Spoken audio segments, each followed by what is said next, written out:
The Atlanta Hawks are having one of the best starts in the NBA this season. Of course, it's very early, but after a win against the Brooklyn Nets last night, a team that most view as a legit title contender, it's time to take this Atlanta Hawks team very seriously. They now have a record of 4-1, which currently puts them top 4 in the East, which has to have Hawks fans feeling very good about their team. Trae Young emerged as an all-star level player for the Hawks as soon as his second year, but the supporting cast around him was underwhelming, which led to the Hawks to only win 20 games last year. With frustration mounting for the Atlanta Hawks, the front office overhauled the roster to give Trae Young the help he needs. They added veterans such as Danilo Gallinari, Rajon Rondo, and the defensive-minded Chris Dunn. They also made a really underrated pickup when they signed Bogdan Bogdanovic from the Sacramento Kings. The casual fan knows little about Bogdan, but he's a very good player on both ends of the floor. With a completely new roster, the Atlanta Hawks were expected to get better, and already at the start of the season, we are seeing a much improved Hawks team. So in this video, let's break down how the Hawks have gotten off to such a great start. But before we continue, if you like content like this, please like the video as it encourages the YouTube algorithm to recommend it to more people, and please subscribe as it really helps my channel grow. Now let's get started. Any discussion of the Atlanta Hawks has to start off with Trae Young, as he's the hub of their offense. Through 5 games, Trae Young's offensive production has been otherworldly. He's the driving force of an Atlanta Hawks team that ranks #1 in offensive efficiency in the whole league, scoring a ridiculous 120 points per 100 possessions. The bar was already high for Trae Young based on his elite production last year, but he's managed to bring it to an even higher level. He's currently averaging 33 points and 8 assists per game on a ridiculously high 70% true shooting percentage. The main reason Trae Young has been so efficient is because he's getting to the free throw line at an extremely high rate while converting his free throws at a high rate. As of this recording, Trae Young is getting to the free throw line an astounding 15 times a game while shooting 90% at the free throw line. Trae Young has been an absolute offensive juggernaut, and it's the main reason the Hawks are such a dangerous offensive team. Whether it's facilitating for his teammates, scoring at the rim with his patented floater, or creating a jumper for himself off the dribble, Trae Young is generating a crazy amount of offense for the Atlanta Hawks. But it would be short-sighted to credit all of the Atlanta Hawks' success this year to just Trae Young. Trae Young is getting a lot of help on offense. Let's talk about the second best player on the Atlanta Hawks, John Collins, who's currently averaging 18 points and 7 boards a game on 67% true shooting. Collins does so many things well for this Atlanta Hawks team. Thanks to his athleticism, he's a great rim runner and lob target, which makes him especially dangerous in the pick and roll with Trae Young. But Collins is far from just a rim running big man. He's also a legit stretch big, as he can knock down open threes at a high rate. He's also a very good ISO player, where he can score in the low post or create a shot for himself in the mid-range.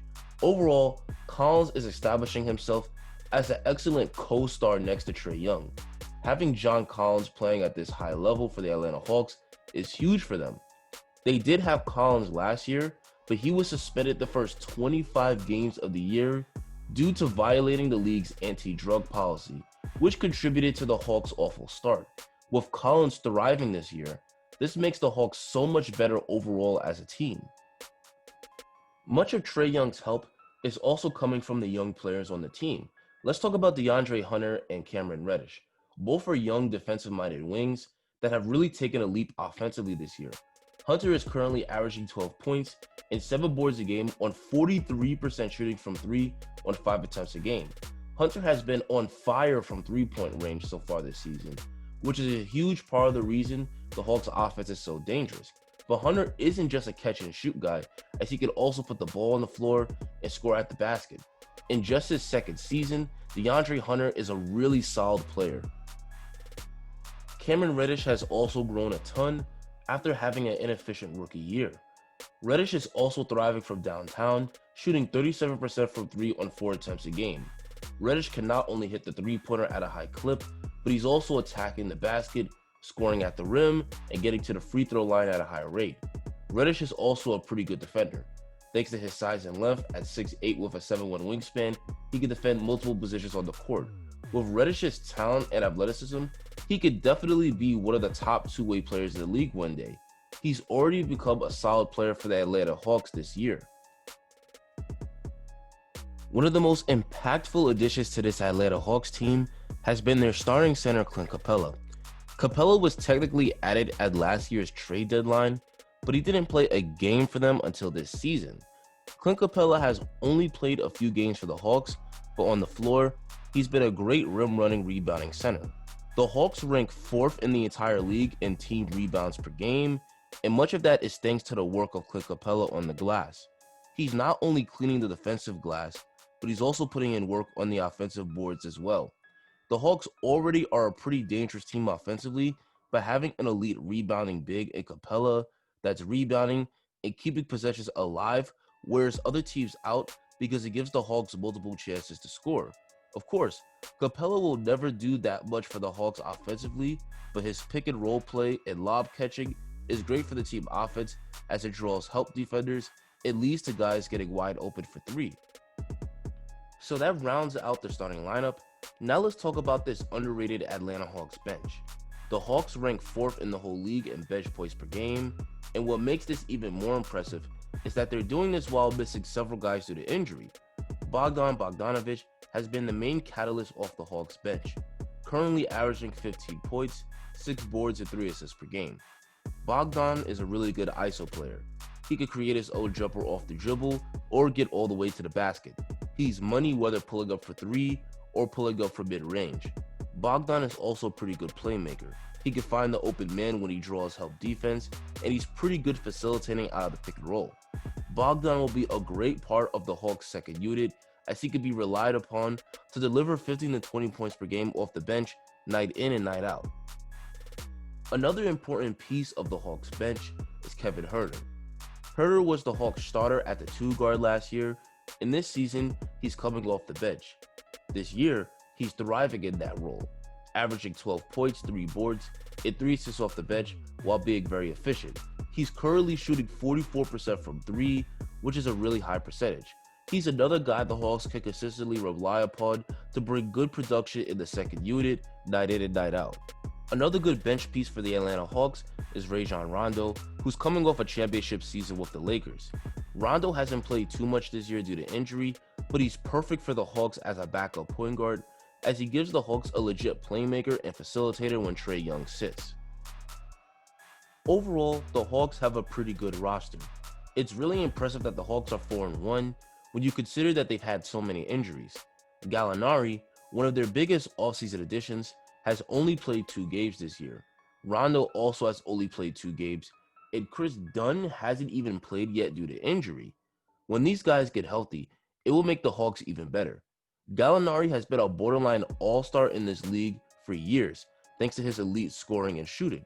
When he's on the floor, that brings another dangerous weapon for the Atlanta Hawks offense.